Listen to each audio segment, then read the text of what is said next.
বঙ্কিম হাজরাকে জেতালে উন্নয়নের দায়ভার আমার, সাগর থেকে বিজেপিকে তোপ অভিষেকের।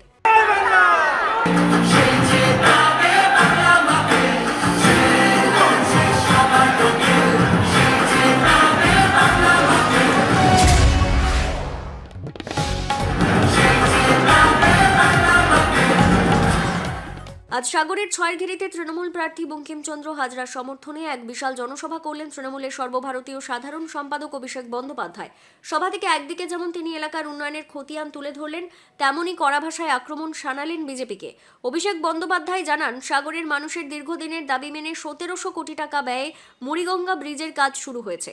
এছাড়াও 300 কোটি টাকা ব্যয়ে নামখানা সেতু নির্মাণ হয়েছে 2019 সালে। পাশাপাশি হাতানিয়া দোয়ানিয়া নদীর ওপরে 40 কোটি টাকা ব্যয়ে অত্যাধুনিক মৎস্যবন্দর নির্মাণের কাজ দ্রুত গতিতে এগোচ্ছে বলেও তিনি জানান। তিনি বলেন, বঙ্কিম হাজরাকে জেতালে সাগরের পরবর্তী উন্নয়নের সমস্ত দায়ভার আমার।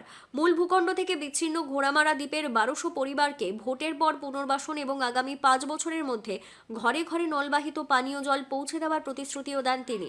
বিজেপিকে বিধে অভিষেক বলেন, মোদির গ্যারান্টি মানেই জিরো ওয়ারেন্টি। তিনি প্রশ্ন তোলেন, গত 12 বছরে মোদি সরকার বাংলার জন্য কি করেছে। তার দাবি, কেন্দ্র টাকা না দিলেও রাজ্য সরকার নিজস্ব তহবিল থেকে 100 দিনের কাজের টাকা ও আবাস যোজনার বাড়ি তৈরি করে দেবে। সাগরের 1,07,000 মহিলা লক্ষ্মীর ভান্ডার এবং 35,000 যুবরা যুবসাথী প্রকল্পের মাধ্যমে সরাসরি ব্যাংক অ্যাকাউন্টে টাকা পাচ্ছেন বলেও তিনি উল্লেখ করেন। গঙ্গাসাগর ও কুম্ভ মেলার তুলনা টেনে তিনি বলেন, ব্যবস্থাপনার ত্রুটির কারণে কুম্ভ মেলার মৃত্যু হলেও গত 10 বাঁচাতে গঙ্গাসাগরে কোনো দুর্ঘটনা ঘটেনি। পাশাপাশি বিজেপির দলবদলু প্রার্থীকে কটাক্ষ করে তিনি বলেন, যাদের এই ভূখণ্ড নিয়ে কোনো ধারণা নেই, আগামী 4 তারিখ তাদের জামানত বজায়প্ত হবে। বক্তব্যের শেষে তিনি উপস্থিত জনতার উদ্দেশ্যে বলেন, বিজেপি আমাদের বারে বারে লাইনে দাঁড় করিয়েছে, এবার 29 তারিখ লাইনে দাঁড়িয়ে আপনারা ইভিএম এ তার জবাব দিন।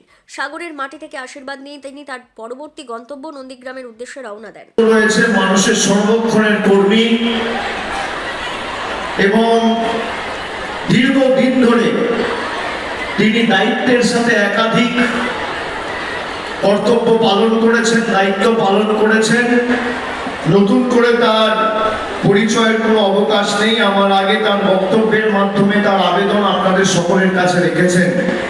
বঙ্কিমচন্দ্র হাজরা মহোদয় সাগর বিধানসভার 4 বারের বিধায়ক এবং 2013 থেকে 2021 জিবিডিএ চেয়ারম্যান থেকে শুরু করে 2011 থেকে 21 সুন্দরবন ডেভেলপমেন্ট বোর্ডের চেয়ারম্যান হিসেবে অত্যন্ত দক্ষতার সাথে তিনি দায়িত্ব পালন করেছেন।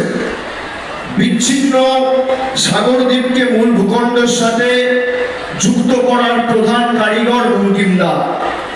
অন্যদিকে যিনি বিজেপির প্রার্থী হয়েছে, তৃণমূল কংগ্রেস থেকে বিজেপিতে গেছে 2021 সালে, তার কোনো পরিচিতি এখানে নেই। খুব সম্ভবত তিনি পঞ্চায়েতে জিতেছেন। সাগর ব্লক বা পুরো বিধানসভা জুড়ে তার বাস্তবসম্মত এই মাটি সম্পর্কে কোনো জ্ঞান বা কোনো ধারণা নেই। আমি এখানে গত 12 বছরের 15 বছরের আমাদের সরকারের যে সাফল্য সমূহ, তার বিস্তারিত তালিকা আমি এখানে নিয়ে এসেছি। আমি কিছু বলার আগে আপনাদের কাছে প্রথমেই আমি ক্ষমা চাইবো, আমার আসতে একটু দেরি হয়েছে। বাপি আমাকে ছবি পাঠাচ্ছে সকাল 11:30 থেকে, এখন বেলা 2:30 বাজে। 3 ঘন্টা বৈশাখ মাসের এই কাঠ ফাটা রোদকে উপেক্ষা করে, এই গরমকে উপেক্ষা করে সভাস্থলে তিল ধারণের জায়গা নেই। ডান দিক বাঁ দিক সামনে যেখানে চোখ যাচ্ছে বাঁধন ছাড়া উচ্ছ্বাস, সীমাহীন স্বতঃস্ফূর্ততা, কালো মাথার ভিড়। যে সংখ্যায় মানুষ আজকে এই সভায় উপস্থিত হয়েছে, শুধু আগামী 29 তারিখ তারা যদি লাইনে দাঁড়িয়ে ভোটাধিকার প্রয়োগ করে, বহিরাগত বাংলা বিরোধী জমিদার বিজেপির জামানত বাজেয়াপ্ত হবে। আর একদিকে আমাদের সরকারের ব্যবস্থাপনায় গত 10 বছরের গঙ্গাসাগরের মেলা, মানুষ এসছে পূর্ণ সংক্রান্তি, মকর সংক্রান্তির দিনে স্নান করে গেছে, একটা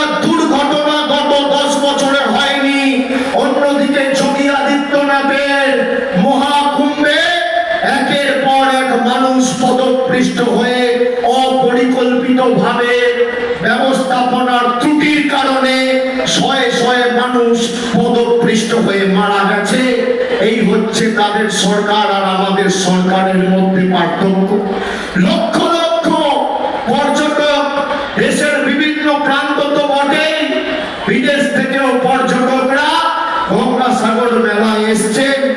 এখানে রুদ্রনগর এলাকায় অবস্থিত সাগর গ্রামীণ হাসপাতালের পরিকাঠামো উন্নয়ন হয়েছে।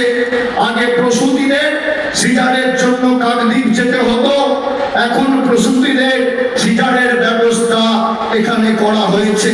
বকখালি কলকাতা যাতায়াতে সরকারি বেসরকারি বাসের অনেক সংখ্যা বেড়েছে, আগামী দিনে এই সংখ্যা আরো বাড়বে, আমি কথা দিয়ে যেতে পারি।